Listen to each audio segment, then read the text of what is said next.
Tayo sisirisan yung mga kabuk na yun, RS150 na nabaha. Yun, so may nila sa atin kahapon nung umaga. Yung ngayon wala natin umpisahan kasi ngayon nga sobra tayong busy mga kabuk na yun. So meron tayong dyan na RS150 na nabaha. Ngayon ayaw na magpa-kick. Yun ang alam natin mga kabuk na yun, ano nasira sa kanya, anong dapat palitan sa mga ganong problema. Baha na yung ano, yung ating mga motor.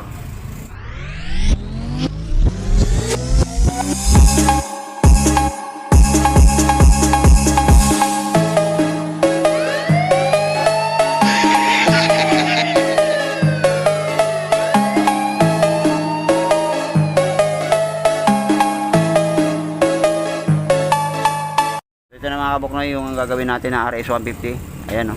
Ayan. So tinanggal ko na rin pala yung tornilyo dito sa may ano, sa tambutso nya. Ayan yung natakpa to, galing pa ito ng ano, katipunan kahapon. So ngayon lang natin maumpisa, super time busy. So try natin sipaan. Ayan, try natin sipaan mga kabuknoy. So hindi na talaga siya masipa, sobrang tigas na. So alamin natin mga kabuknoy kung ano ba yung mga dapat palitan o ano ba nasira dito simula nung nalubog na ba yung RS150. Ayan. So tanggalin ko muna yung bearings. Saka yung tambutso natanggal ko na rin. So sa radiator nya tanggalin natin. Yun o. Kalasin ko muna mga kabuknoy. So yan guys, nakakalas ko na yung bearings. So tanggalin natin. May lagay sila ng plastic dito. Ayan o. Yun. Tanggal ko na yung bearings mga kabuknoy. So dito may lagay sila sa may kanyang throttle body, yung plastic. So check natin. Tanggalin natin yung ibang parts na nakakabit dun sa kanyang makina. Saka yung cylinder head. Saka yung throttle body. Tanggalin rin natin yan. Para makita natin yung ano nangyari ba yung kanyang ano RS150. Siyang guys, lahat na nakakabit dito sa kanyang cylinder head, natanggalan natin throttle body, yun, tanggalin natin yung cylinder head. So, check natin dyan sa may ano cylinder head kung bakit nangyari, bakit na makik.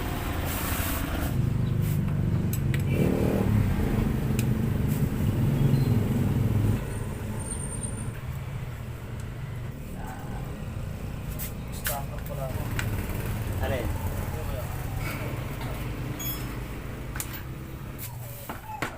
Sabit ko ano pero sa ulo kasi parang lumuwa kasi pang-preno ka.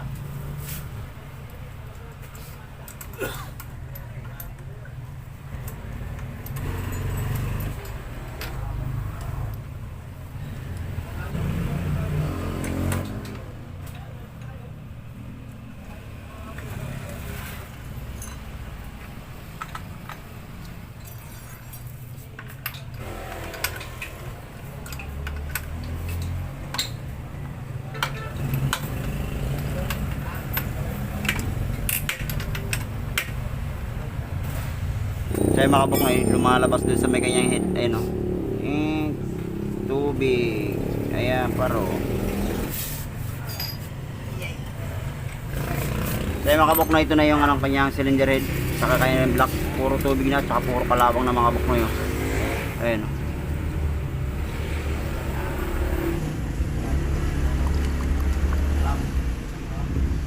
Yung mga bukay tanggalin natin cylinder block. So kaya pala di masipaan, puro kalawang na. Tsaka pa siguro matagal na natambay ito simula nung nabaha. Kaya ngayon lang na ano, nabuksan no. Ayan no. Yun. Battery, malaki. Malaki. Ito na pit. Yan guys, ito na yung block ni boss sa kanyang RS150. Ayan no, puro kalawang na. So yung papalit na tayo ng ano, cylinder block. Tsaka dito sa may kanyang connecting rod niya rin gumagalaw. Stock up na rin. So ibaba na natin yung makina para ma-overhaul natin. Yan o. Yun mga kabuknoy. So kalas ko muna. Iwalay muna natin yung makina doon sa kanyang chassis. Yan. Ito na yung ano, ibang parts. Yung block niya wala na talaga. Puro kalawang na. Ayan. So magpapalit na tayo ng cylinder block. So kalaskin ko muna. So guys, naibaba na natin yung makina ng RS150. Ayan o. Pero papansin mga kabuknoy, ayaw na taga gumalaw yung ano, ayaw na gumalaw yung kanyang connecting rod. Stuck up na talaga siya. Yung gagawin natin mga kabuknoy, i-overhaul natin, kalasin natin isa-isa yung kanyang makina para makita natin kung ano ba naging problema, bakit ayaw na ano, ayaw na ma-kick. Stuck up na rin yung kanyang connecting rod, ayun, pati yung piston stuck up na rin, talagang ano, bato-bato na siya. Yun, so kalasin muna natin. Siyan guys, umpisa na natin ano, kalasin yung ano, kanyang makina. Yung sa may cross housing, transmission, kalasin na natin yan. Siyan guys, nakakalas na natin yung nut. Ayan. So tanggalin natin clutch housing. Yan o. So yung mga kabuknoy, ayan o. Tanggalin natin isa-isa yung ano, yung mga laman loob ng makina ng RS. Yun. Ito na yung problema ng may-ari mga kabuknoy.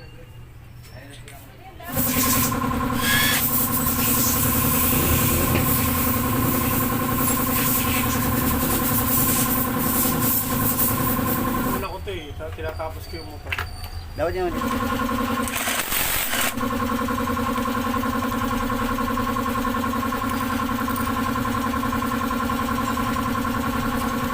Siyan guys, natanggalan natin yung magneto. So tanggalin na natin yung center cover sa aking RS. Okay. Ano yun? Natuyuan? Lubog sa ba? String. Ito na yung ito na yung RS, natanggalan natin yung cover sa kanyang makina. Ayan o. Wow par, ayan o. So hindi na talaga siya magalaw. Ayan o, stock up na talaga doon sa kanyang stock up na talaga doon sa kanya sigunyal yung kanyang connecting rod. So ayan, so ito pa ibang parts. Ayan o. So yun ibang parts ng ng RS125 ay RS150 ayan o. Ayan.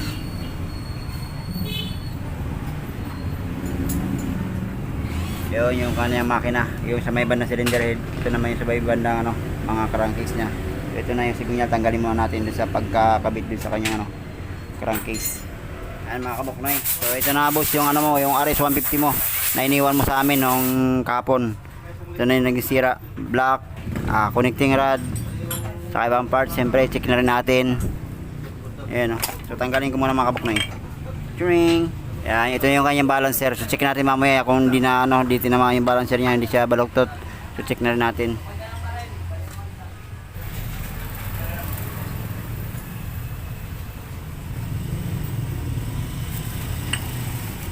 So yan, ito na yung kanyang connecting rod oh. Ayun na gumalaw mga kabuknoy. Yun. So stock up talaga. Kanyang connecting rod ayun oh. Baluktot din pala oh. Ayun oh. Ayan paro. So mga kabuknoy, ito na yung kanyang connecting rod oh. Ayan oh. Baluktot pala, kaya pala hindi siya maikot na dahil baluktot yung connecting rod niya. Yun oh. Yun par. Gastos malala. So hugasan muna natin yung ibang parts doon sa kanyang makina. Ayan oh. Para mamaya hanap tayo ng connecting rod. So may mabili tayong connecting rod papalitan at saka side bearing. Yung pag wala mga kabuknoy, siyempre buong sigunyal lang bibili natin.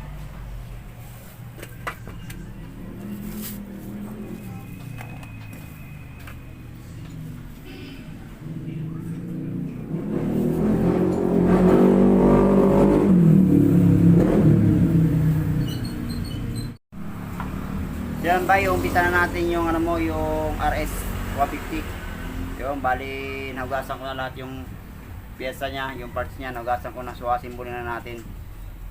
So ito na mga kabuknoy, yung kanyang crankcase, nalinisan natin na maayos. Ito na yung connector niya, pinagpalitan natin. Ayan o.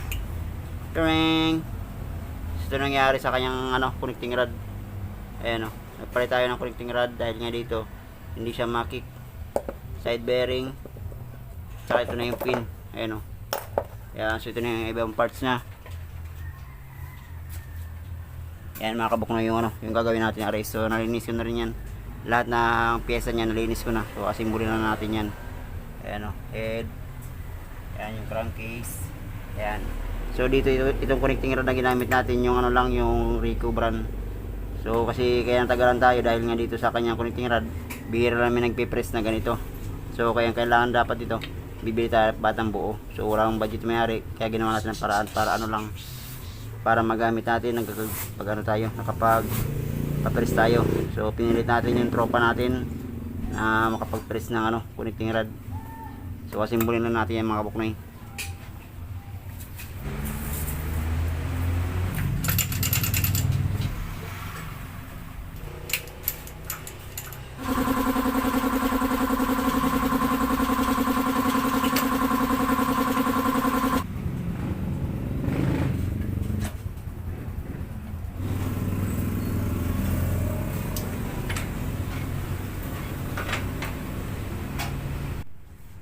So yung mga kabuknoy, nakabit na natin yung cover sa may crankcase na nabuno natin yung transmission. So may problema pa tayo konti mga kabuknoy sa ating ano, ginagawang RS.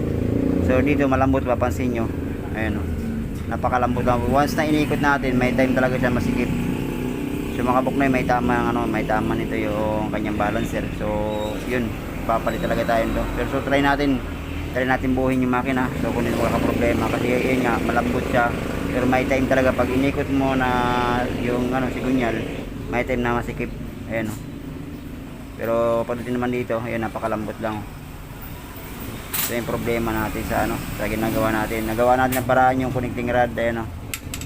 Nakapagpalit tayo ng connecting rod. So pagdating naman dun sa ating balancer, yung balancer gear, yun ang may problema naman, may time siya naman masikip. Kasi yun nga, dahil dito nga sa kanya connecting rod ito nangyari, oh. Ayan, oh. So ibig sabihin, nadamay din yung ano, nagkaroon siya ng damage din dun sa kanyang ano, balancer gear. Ayan, ito yung problema natin. So try natin kung gagana o obra ba siya o walang problema o ano mayayari sa ginagawin natin ano, RS. Yun, so di mo na tayo papalit ng ano, ng balancer gear. So dahil nga dito, yun, nagkaroon ng tama. So may time talaga siya na ano, masikip. Ayan, ayan. Pagdating naman dito sa kabilang side, napakalambot lang. Ayan. Pero pag inikot natin guys, ayan, may tama na yung ano niya. So tawagan muna natin yung may-ari, ipalam natin sa may-ari na yun nga, may problema pa tayo sa kanyang balancer. Yun. So yan guys, kinalas natin ulit yung ating ano, binuo na yung ano, yung binuo natin na makina ng RS. Kasi yun nga, may problema ko dun sa kanyang ano, balancer. Ayan, oh. Tinanggal ko na yung sigunyal. So ito na yung sigunyal mga kabuknoy. Ayan, oh. So dito sasalang natin yung balancer dito sa ating Risprel. Ayan. So yan guys, ito yung barina natin. Dito natin salang yung ano, yung balancer na to. Ayan, oh. Ito yung may problema pa natin. So kasi baluktot nga siya. Mayroon time na umiikot, may time naman na malambot lang siya, may time na maunot. Yun. So kailangan salang natin, try natin mga kabuknoy. So ito yung ikot naman to diretso. Ayan, oh. Ikot natin yung barina natin. Ayan, oh. Wala sang ano, wala sang play yung ano, diretso yung ikot natin yung ating barina. So salang natin yung ating balancer. Siyang guys, nasalang na natin sa ating ano, barina yung ano, yung balancer. Ito kailangan natin mapalitan yung balancer. So pag pinaikot natin kasi ayan, oh. Ayan yung dulo. Pero papansin yung dulo mga kabuknoy, hindi diretso yung ikot. Meron siyang ano, meron siyang baluktot. Ayan. Ito yung kailangan palitan natin. So ayun, kaya natin binapauli yung ano, tinanggal natin uli yung makina. Siyang guys, so na yung ginawa natin na ano, yung RS150. So nakapagpalitan tayo ng balancer. So ito na pinagpalitan natin ng balancer mga kabuknoy. Ayan, oh. So nagpalit tayo kasi yun nga, may problema itong balancer na to, yung kasama sa pagbaluktot ng connecting rod, karoon siya ng damage. So ito na, so dati iniikot ko to, makunat siya. So ngayon ito ipakita natin, oh. Yan. So dati talaga maikot, pag inikot mo mga kabuknoy, matigas siya, may malambot, may matigas. So ito ngayon yung bago ng ano, balancer. Yun, oh. So may kataasan pala, may kamahalan pala itong balancer mga kabuknoy, yung pang RS150 nasa 2.8. Yun, oh. Pinalalamog pa natin to galing ng ano, ng Cavite sa may ano, sa may Las Piñas. Ayan, oh. Yun, doon pa natin order to sa Las Piñas. So kaya natagalan tayo kasi yun nga, mahirap ano, mahirap i-book. Yun, nagantay lang tayo ng ano, may padala sa atin yung ano, yung balancer. Yun, so asimbolin natin yung ano, panggilid sa may bandang cross housing. Siyang guys, magpapalit tayo ng ano, clutch lining. So kasi may dala yung may-ari ng clutch lining, yung pang ano, pang bigger auto. So ito papalit natin. Yun, so ito yung boss, yung ano mo, yung lining mo ipapalit na natin dito sa kanya pang RS, yung pambigang lining. So ipapalitan natin. So nakapag-trainer si boss, yung pambigay lang ginamit nila na lining. So ito yung kabit natin. So ito na yung luma. Yun, ito natin lagay. So ito na ipapalit natin mga kabuknoy. So asimbolan natin ibang parts, clutch housing, yun, mga gear na lagay na rin natin. So ayan, asimbolan natin yung ating lining. So ang dala ng lining lang mga boss, ayan, oh, 4 na piraso lang. So kukuha tayo dito sa luma, 4 na bago lang kukunin natin dito. Kasi yun nga, sa isang balot na plastic, yung laman 2 piraso. So 2 balot yun, 4 na piraso lang, so kulang na isa. So yun nga, kukuha tayo ng luma rito, ilagay natin sa lining. Yan guys, so na yung clutch lining nakabit na natin, pati yung clutch housing na ikabit na rin natin. Ayun, ayun, so ito na yung pinagpalitan natin. So kulang siya ng isa, yung ginabit natin yung luma at saka yung 4 na bago. Yun, so asimbolo natin makabukong na, isara natin, ilagay natin yung cover. Yun, so yan guys, okay na yung ginawa natin na RS150. Ayan, so ipupull out na ni boss. Yun, yeah, so ipupull out na mga kabukno yung yung RS. So ito na pinagpalitan natin yung block, ayan, connecting rod at saka yung balancer. Yun, saka yung isang side bearing. Yun, so ipa-drive juice muna natin sa may-ari yung yung RS nila. Ayan, so ilabas muna natin sa i-boost yung kanyang RS. Ayan. O try mo muna boss, saka break in na rin ha. Geng, geng. Ayan na nga, boss. Kinuha na, boss. Kumain lang, boss. Ano, okay na? Break in mo boss ha. Break in muna, break in. Thank you, thank you. Kita ko na lang pagka sa Oo.